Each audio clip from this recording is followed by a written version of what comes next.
What we are beginning to understand is that banks communicate to the market in more than a few ways. It is interesting to note that in July of 1844, many years after Ricardo had passed away, England adopted the Bank Charter Act, which followed the advice of Ricardo's currency school and prohibited the issuance of bills not backed 100% in gold. It was a true gold standard. Unfortunately, this provision was not established in relation to deposits and loans, the volume of which increased fivefold in only 2 years. Widespread speculation into industry, especially the railroad industry, led to a severe crisis which exploded in 1846. And bankers took this opportunity to criticize the return to the gold standard. After all, the banks couldn't manipulate the currency because it could not be counterfeited. That was too honest for them. So the Bank Charter Act was repealed.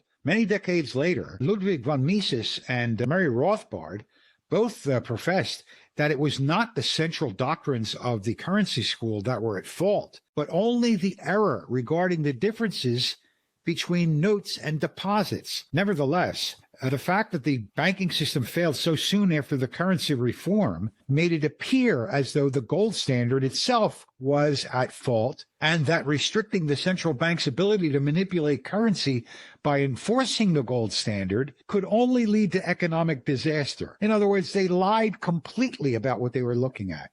So they blamed the left foot for what the right foot was doing. Exactly. Exactly.